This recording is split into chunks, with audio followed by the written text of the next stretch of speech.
Amen, hallelujah. Ang napakabuti ng Panginoon. Siguro marahil nagtataka kayo bakit ako yung speaker. Ako din nagtataka. Ako din po nagtataka at the same time, kinakabahan po ako.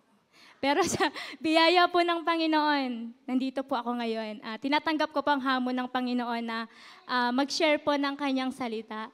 Ayan, hindi po ako ngayon nandito sa harapan para umawit ng pagsamba at pagpupuri sa Panginoon, kundi sasamba ako at magpupuri sa Panginoon sa pamamagitan ng pagbabahagi ng kanyang salita. Amen. Na-bless po ba kayo sa awitan natin kanina? Amen. Tunay nga na napakabuti ng ating Diyos. Ako po ngayon ay magbabahagi ng salita ng Panginoon. Nakakakaba. At the same time kasi introvert po ako, kung hindi nyo po alam. Takot po ako magsalita sa harap ng ibang tao. Medyo nanginginig po. Hindi lang po halata na introvert ako dahil makulit ako. Pero takot po ako sa harapan ng ibang tao na minsan nakakalimutan ko, ano ba yung mga pinagsasabi ko? Pero dahil sa biyaya ng Panginoon, nandito po ako ngayon. At nagpapasalamat din po ako dahil una-una sa ating Panginoon at syempre po sa ating pastor. Ayan.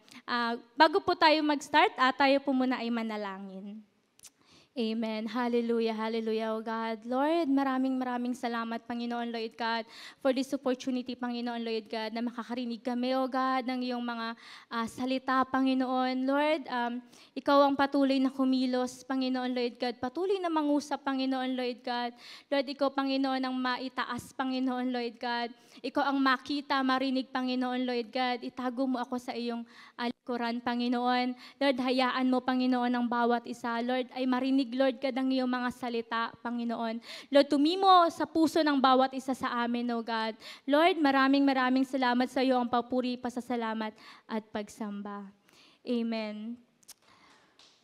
Gusto ko pong i-comment po ang ating Pastor Romel. Ayan. Hindi po biro ang linggo-linggo na gagawa ng mensahe. Kasi ako isang beses pa lang, parang hirap na ako kung paano ko bubuin yung mensahe natin ngayon. So, we want to thank Pastor Romel, di ba?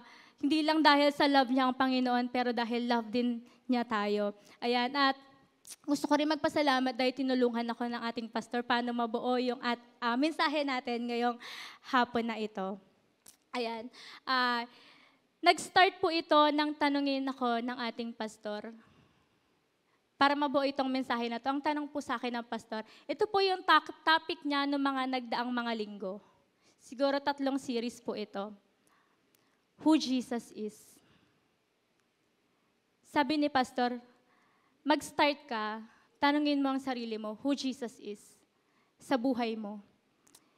Sino ba ang Diyos sa buhay natin? Natanong na ba natin sa sarili natin, sino ba ang Panginoon sa buhay natin? Napakadaming pumasok na salita kung sino ba ang Panginoon sa buhay ko. Siya ay dakilang manggagamot. Ano pa? Siya yung comforter natin. Siya yung provider natin. Siya yung ama natin. Siya yung teacher natin. Siya yung provider natin. Pero lahat yon nag-fall sa He is our Savior. And I found a Savior in Jesus Christ. Ayan. Hayaan niyo po ako na ibahagi ko po sa inyo kung sino ba si Jesus Christ. Ayan.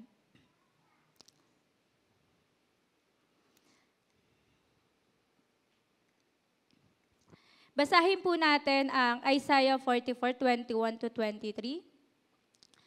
Remember these things, Jacob.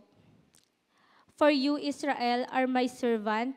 I have made you. You are my servant, Israel. I will not forget you. Verse 22, I have swept away your offenses like a cloud, your sins like the morning mist. Return to me, for I have redeemed you. Verse 23, sing for joy, you heavens, for the Lord has done this. Shout aloud, you earth beneath. Burst into song, you mountains, you forests, and all the trees. For the Lord has redeemed you, Jacob, He displays His glory in Israel. Basahin ko po sa Tagalog. Sinabi ni Yahweh, tandaan mo Israel, ikaw ay aking lingkod. Nilalang kita upang maging lingkod sa akin. Hindi kita kakalimutan. Sa pagkakasala mo'y pinawi ko ang naghalong ulap at ang katulad. Ika'y manumbalik dahil tinubos na kita at pinalaya. Magdiwang kayo, kalangitan, gayon din kayo, kalaliman ng lupa, umawit kayo, mga bundok, at kagubatan, sapagkat nahayag ang karangalan ni Yahweh nang iligtas niya ang bansang Israel. Amen. Pinagpala ng Panginoon ang kanyang salita. Ano nga ba ang ibig sabihin ng Panginoon sa Isaiah, sa verse na to? He tells the people of Israel that He will not forget them. Sinabi niya sa bayan ng Israel na hindi niya kakalimutan ang Israel. And that He has taken care of their sins and He will bring restoration. Bigyan diin po natin ng dalawang dito. He will not forget them and He will bring restoration. Ayan. Bigyan po natin ng background yung verse na to. Yung binasa natin kanina para mas maintindihan po natin. Ang hilagang kaharian ng Israel po ay bumagsak sa kamay ng mga Assyria dahil sa kasalanan. Ang Israel po ay bayang pinili ng Panginoon at mahal na mahal ng Panginoon ang Israel. Pero bumagsak ito sa kamay ng Assyria dahil sa kasalanan. Ganon din, hinatulan ng Diyos ng kasalanan ang katimugang kaharian ng Juda. Ipinahayag niya na sila ay malulupig at dadalihin pagkatapos dahil sa kanilang kasalanan. Kaya parang ang Israel at ang Juda ay nag-conclude. Parang nag-overthink sila na dahil sa nagaganap sa kanila, pagbagsak, paghatol ng Panginoon. Nag-overthink sila na kinalimutan na ako ng Panginoon. Tinalikuran na ako ng Panginoon. At doon tayo babagsak sa unang punto natin. Sabi natin kanina, He will not forget you. He will not forget us. Unang punto, hindi tayo kalilimutan ng Panginoon. Hindi tayo kalilimutan ng Panginoon. Ang Israel ay ang bayang pinili ng Diyos. Ngunit ang Israel ay paulit-ulit na nagkasala. Ilagay natin ang sarili natin bilang tayo ang Israel. Paulit-ulit tayong nagkasala. Malapit tayo sa puso ng Panginoon. Katulad ng na malapit na puso ng Panginoon sa Israel. Paulit-ulit tayo nagkasala pero mahal tayo ng Panginoon. At sa kanilang pagkakasala ay bumagsak sila sa bansang Assyria. Dahil sa paulit-ulit nating pagkakasala, bumagsak tayo sa kamay ng kaaway. At sa mga panahong ito, inisip ng Israel na sila'y tinalikuran at kinalimutan na ng Panginoon. Minsan sa buhay natin, naisip natin dahil tayo ay nagkasala, tayo ay makasalanan, tayo nakagawa ng kasalanan. Minsan inisip natin, kinalimutan ako ng Panginoon. Tinalikuran ako ng Panginoon. Dahil sa mga nagaganap sa ating buhay. Sabi ni Yahweh sa Isaiah 44 verse 21, sinabi ni Yahweh, tandaan mo Israel, ikaw ay aking lingkod. Sabihin natin sa sarili natin, tandaan mo Karen, ikaw ang aking lingkod. Ilagay natin ang sarili natin sa Israel. Ikaw ay lingkod ng Panginoon. Nilalang kita upang maglingkod sa akin. Nilalang tayo ng Panginoon upang maglingkod sa Kanya. Hindi kita kakalimutan. Ang ganda ng pangako ng Panginoon. Ang ganda ng sinabi ng Panginoon dito. Tandaan mo, Israel, ikaw ay aking lingkod, nilalang kita upang maglingkod sa akin. Hindi kita kakalimutan. Kahit na nagkasala tayo, kahit na nakagawa tayo ng mga bagay na hindi nakakapagbigay ng kaluguran sa Panginoon, hindi tayo kinalimutan ng Panginoon. Bakit? dahil ikaw ay lingkod ng Panginoon. Nilalang tayo ng Panginoon para maglingkod sa Kanya at hindi tayo kalilimutan at tatalikuran basta-basta ng Panginoon. Katulad ng hindi niya pagtalikod sa mga Israelites. Minsan sa ating paglilingkod ay nakakaranas tayo ng mga pagsubok. Amen. Lahat po ba tayo nakakaranas ng mga pagsubok? Amen. Nakakaranas tayo ng pagsubok. Minsan nga yung sa isang araw lang na wala tayong pambili ng ulam, pagsubok na yun, di ba? Problema na yun. Saan tayo kukuha ng ulam natin, di ba? Wala pang sahod. Problema, kalungkutan, pag-iyak, pagtangis, dahil sa pagkawala ng mga mahal sa buhay. Nararanasan natin to lahat. Minsan napapaisip tayo, kinalimutan na ba ako ng Panginoon? Tinalikuran na ba ako ng Panginoon? Kapatid, hindi kakayang talikuran ng Panginoon dahil ikaw ay lingkod ng Panginoon. Patuloy tayo na lumapit sa Panginoon. Patuloy tayo na magpabago sa Panginoon. Yung sinabi ko kanina, sa pagbagsak ng Israel at Juda, akala ng Israel at ng Juda ay tinalikuran at pinabayaan na sila ng Panginoon. Hindi nila alam na kumikilos ang Panginoon behind the scene. Ganon din sa buhay ng bawat isa sa atin. Kumikilos ang Panginoon behind the scene. Hindi natin alam, hindi natin nakikita madalas. Kaya nagtatampo tayo minsan madalas sa Panginoon na, Lord, ba't di kita nararamdaman? Lord, ba't parang iniwan mo ko? Ba't parang pinabayaan mo ko? Lalo na kung nandun tayo sa pinaka-down moments natin. Feeling natin pinabayaan tayo ng Panginoon. Pero anong sabi dito? Kumikilos ang Panginoon. Behind the scene. Hindi natin alam kumikilos ang Panginoon. Patuloy tayong magtiwala sa Panginoon. Huwag natin pagdudahan yung pagmamahal sa atin ng Panginoon. Dahil lang sabi ng Panginoon, ikaw ay aking lingkod. Nilikha kita upang maglingkod sa akin. Kaya hindi kita kalilimutan. Hindi tayo kailanman kakalimutan ng Panginoon. Pangalawa, He will save you. He will save us. Kung hindi dahil sa pagsasakripisyo ng Ama,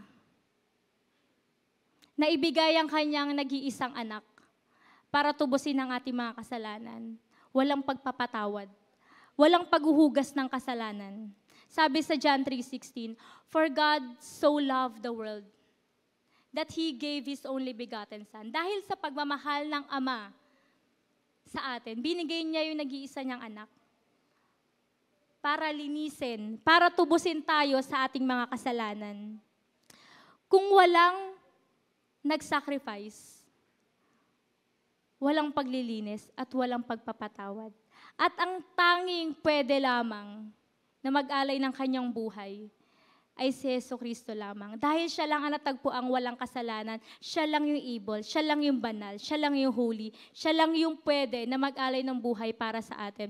At siya lang yung tatatanging pwedeng magligtas sa atin mula sa naglalagablab na apoy ng impyerno. Jesus is the one man who can look at you with love. Habang pinag-aaralan ko itong topic ko, yung mensahe ko ngayon, sabi ko, oo nga no. Ang Panginoon lamang yung kayang tignan ako na merong pagmamahal, kahit na ang dumi-dumi ko. Kahit na makasalanan ako. Kahit na makasalanan ka, kapatid. Kahit na ano man yung mga nagawa natin na pagkakamali, nagawa natin na hindi karapat-dapat sa harapan ng Panginoon. Hindi tayo hinusgahan ng Diyos. Tinignan niya tayo na merong pagmamahal. Minsan, di ba, nagbago ka na, humingi ka na ng tawad, binago mo na yung buhay mo. Pero yung mundo, hindi natin kayang i-please. Yung mundo, titignan tayo na merong karumihan at merong panghuhusga. Amen. Ganon kasi sa mundo. Ganon kasi nakapaligid sa atin. Ganon yung tao. Dahil nandito tayo sa fallen world. Tanging ang Diyos lamang yung kayang tumingin sa atin ng merong pagmamahal. Kahit na sobrang dumi natin, pinulot tayo ng Panginoon para linisin. Gusto ko pong i-share na kung paano ko pa nakilala ang Panginoon. Si mama po, laki kami sa church. Pero habang lumalaki ako, napapabarkada ako. Siguro karaniwan naman yun sa mga kabataan ngayon. Naging norms na yun. Pag nasama tayo sa mga maling barkada talaga, I'm not sure kung alam to ni mama. Siguro mamaya lagot ako pag nalaman niya na to. Natuto po akong uminom. Laki po ako sa church, pero natuto po akong uminom. Natuto po akong gumawa ng mga bagay na alam ko na hindi nakapagbigay ng kapurihan sa Panginoon. Pero pinulot ako ng Panginoon. Nilinis ako ng Panginoon. Mula dun sa karumihan na yun. At ganun din yung gagawin sa atin ng Panginoon. Kahit anuman yung past natin, kahit anuman yung kahapon natin, hindi tayo titignan ng Panginoon na, ay, si Karen lasinggera. Ay, si Karen ganito makasalanan. Hindi tayo ganun i-determine ng Panginoon. I-determine tayo ng Panginoon, eto si Karen, anak ko to. Diba? Ito si Nicole, anak ko to. Hindi tayo huhusgahan ng Panginoon base sa nakaraan natin. Katulad ng panghuhusga sa atin ng tao. Kasi hindi natin kayang i-please ang tao. Ang tingin pa rin sa atin ng tao, ay lasinggero yan eh. Lasinggera yan eh. Ay, naninigarilyo yan. Pero tayong ganun tignan ng tao. Kasi hindi naman nila alam. At hindi natin kailangan hindi natin kailangan i-please ang tao.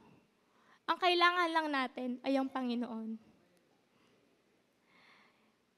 Kapatid, ililigtas tayo ng Panginoon. I found a Savior in Jesus Christ. Natagpuan ko ang Panginoon at niligtas niya ako mula dun sa rurok ng kasalanan na pwede sa aking magdala sa walang hanggang kamatayan. Kung sa tingin natin, hindi pa natin natatagpuan ng Panginoon, baka oras na kapatid para katagpuin mo ngayon ng Panginoon. Amen.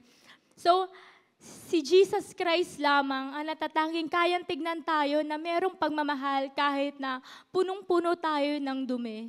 When I'm covered in the most dirt, punong-puno ng kasalanan, punong-puno ng karumihan, pero ang Panginoon, kaya tayong yakapin, pulutin, at iligtas mula sa mga iyon.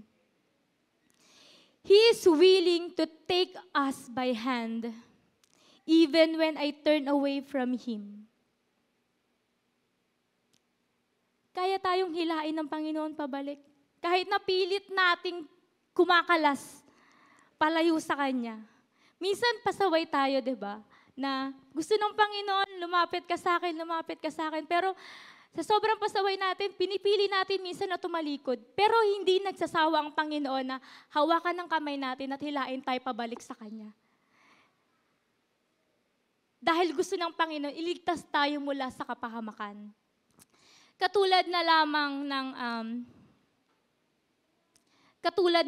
ng prodigal son. Alam ko, lagi na natin naririnig ito, ang kwento ng prodigal son, na kinuha niya ang kanyang mana sa kanyang ama kahit hindi pa siya namamatay. At nagpakalayo-layo siya, ginastos niya lahat ng mana niya, ginamit niya sa mga walang kabuluhang bagay, nagsugal, nag-alak, mga bagay na nag-ubos ng kanyang pera. At nung naubos yung pera na yon, anong nangyari? Wala na siyang makain. Saan siya natutulog? Kasama niya yung mga baboy na madumi. Anong kinakain niya? Kung anong kinakain ng baboy, kinakain din niya. Pero naalala niya, yung mga servant ng kanyang ama, ang sasarap ng kinakain. So napag-isipan ng anak na to na bumalik sa Panginoon, bumalik sa kanyang ama. At sa pagbalik ng anak, open arms siyang tinanggap ng kanyang ama. Kahit na nakagawa siya ng bagay na hindi maganda. Ganon din sa ating bilang isang Kristiyano. Minsan pilit natin inilalayo yung sarili natin sa Panginoon. Nakakagawa tayo ng mga bagay na hindi nakakapagbigay ng kuluguran sa Panginoon, mga kasalanan. Nasasabihin natin, mapagpatawad naman ng Lord. Babalik na lang ulit ako pag ready na ako. Hindi pwedeng babalik tayo sa Panginoon kung kailangan lang natin, kung gusto lang natin, kung ready na tayo. Tapos gagawa muna tayo ng kasalanan. Hindi ganon. Pag tayo ay lumapit muli sa Panginoon, open arms din tayong tatanggapin ng Panginoon. Open arms tayo na i-welcome ng Panginoon sa kanyang pamilya, sa kanyang kaharian. Sabi sa Isaiah 44 verse 22, ang pagkakasala mo'y pinawi ko na. Anong sabi? Ang pagkakasala mo'y pinawi ko na. Lahat tayo ay makasalanan, amen. Lahat tayo ay makasalanan. Pero ano sabi ng Panginoon? Ang pagkakasala mo'y pinawi ko na. Tinanggal na ng Panginoon yung kasalanan na meron tayo, yung dumi na meron tayo. Nilinis ng Panginoon. Ginawa tayong bago ng Panginoon. Ano pang sabi? Naglahong ulap ang katulad. Ika'y manumbalik dahil tinubos na kita at pinalaya. Anong sabi nung una? Ang pagkakasala mo'y pinawi ko na. Ika'y manumbalik dahil tinubos na kita at pinalaya. Tayo ay nagkasala. Pero pinatawad tayo ng Panginoon. Ano sabi? Ika'y manumbalik dahil tinubos na kita at pinalaya na kita. Pinatawad tayo ng Panginoon. Manumbalik tayo sa Panginoon. Dahil pinalaya na tayo ng Panginoon. Parang ano yan? Parang isang preso na kinulong. Tayo ay nakulong sa kasalanan. Tama ba? Tayo ay nakulong sa kasalanan na ginawa natin, mga bagay na hindi nakakapagbigay ng kapurihan sa Panginoon. Pero tayo ay pinalaya na ng Panginoon. Tinubos na tayo ng Panginoon mula doon sa pagkakakulong natin. Tinubos na tayo ng Panginoon mula doon sa walang hanggang kamatayan. At tayo ngayon ay niligtas ng Panginoon. And we found a Savior in Jesus.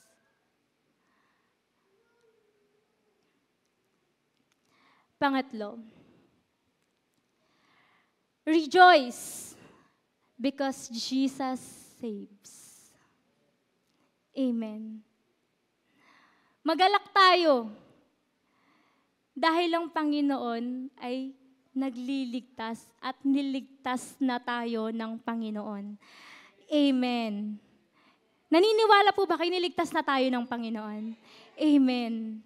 Ganong kabuti ang Panginoon na kahit ano nagawa natin kasalanan, niligtas tayo ng Panginoon. Sabi sa Isaiah 44 verse 23, magdiwang kayo kalangitan, gayon din kayo kalaliman ng lupa. Umawit kayo mga bundok at kagubatan sapagkat nahayag ang karangalan ni Yahweh nang iligtas niya ang bansang Israel. Nang iligtas tayo ng Panginoon. Magdiwang tayo dahil niligtas tayo ng Panginoon mula sa kamatayan. Walang hanggang kamatayan. Gusto ko ipunto sa hapon na ito na ang Panginoon, hindi lamang siya Savior natin spiritual. Savior natin siya sa maraming bagay. Kaya nasabi ko na lahat ng katangian ng Panginoon ay nag-fall sa bilang isang Savior.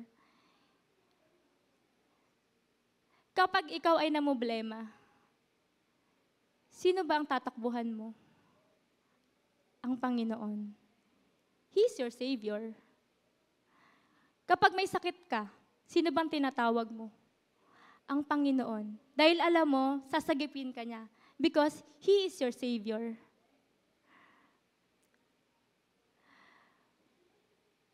Gusto ko ipunto na sa lahat ng aspeto ng buhay natin, sa ating mga spiritual na buhay at kanya-kanyang ginagawa natin, sa kanya-kanyang dalahin natin, kanya-kanyang problema, kanya-kanyang bigate natin, makakatagpo tayo ng tagapagligtas. Ayun ay kay Yahweh. Kahit anong bigate natin, kaya tayong iligtas ng Panginoon in that very moment na hindi na natin kaya. I want to share with you my testimony tungkol sa pagkamatay ng papa ko. Last New Year, New Year siya namatay, 2023. Hindi magandang experience. Siyempre, hindi naman mamatayan. Pagkamatay ng papa ko, gumuho yung mundo ko. Kasi papa's girl ako. Gumuho yung mundo ko. Kasi hindi ako sanay na wala yung papa ko sa tabi ko. Hindi ko alam kung paano babangon. From that very moment. Ang hirap mag-praise the Lord kasi may nawala. Mahirap gawin yung mga nakasanayan mo, lalo maaalala mo, sino ba yung kasama mo? Sobrang durog na durog. Kasi hindi ko kaya. Pero hindi ko sinisi ang Panginoon. Dahil alam ko na may plano ang Panginoon. Kaya nangyayari ang mga bagay na yon. At naniwala akong niligtas ako ng Panginoon. Mula sa kalungkutan na yon. Niligtas ako ng Panginoon. Mula sa pagkakalugmok na yon. Muli akong pinulot ng Panginoon. Muli akong itinayo ng Panginoon. Kasi pwede kong sabihin, pwede natin sabihin sa Panginoon na pag meron tayo na walang mahal sa buhay, bakit sa akin nangyari yun? Bakit hindi sa iba? Pwede naman yung mamatay dyan, sabi nga na example ni Pastor nun, yung pulubi dyan sa labas. Di ba? Yung mga drug addict. Pero bakit sa akin nangyari, Lord? Pwede natin questionin ng Panginoon kung bakit nangyayari sa atin ng mga bagay na yun. Pero gustong ipakita ng Panginoon na sa kahit anong estado man tayo ngayon ng buhay natin, ililigtas tayo ng Panginoon. Because we found a Savior in Jesus. Ililigtas tayo ng Panginoon sa kahit anong nararanasan natin ngayon, kalungkutan, kapighatian, problema, pagsubok ng buhay, ililigtas tayo ng Panginoon. Kaya tayong iligtas ng Panginoon dahil walang imposible sa Diyos. Jesus is someone we cannot describe because there is nothing that can we compare. Walang pwedeng i-compare sa Panginoon. Siya lang yung nag-iisang Diyos. Siya lang nag-iisang makapangyarihan. Siya lang yung pwedeng magligtas sa atin. He is the one that never leaves us. He is more than a friend to us. He is more than a father. He is our Savior. He takes care of us when we are depressed, broken, at di na natin kayang tumayo. At para sa akin, Jesus has stepped into the Father that I lost. Si Jesus, yung tumayo bilang ama sa tatay na nawala ko. At para sa akin, siya yung tumayong ama sa mga panahong kailangan ko ng ama. Niligtas ako ng Panginoon doon. To me, Jesus is the reason I'm still breathing. Jesus is the reason. Bakit ba tayo humihinga pa ngayon? Dahil sa Panginoon. Dahil sa pagmamahal ng Panginoon. In our darkest hours, Jesus has been the one constant, holding our back from the brink, sa dulo ng bangin na hindi na natin kaya. Bangin ng problema, bangin ng pagsubok. Maraming tao ang dumaranas ng problema at pag hindi na nila kaya, gusto na nilang magpakamatay. Kaya tayo iligtas ng Panginoon mula doon, sa depression, sa mga pagsubok natin sa buhay. Kaya tayo iligtas ng Panginoon. Dahil God is the one, siya lang ang constant sa buhay natin, yung hindi nagbabago.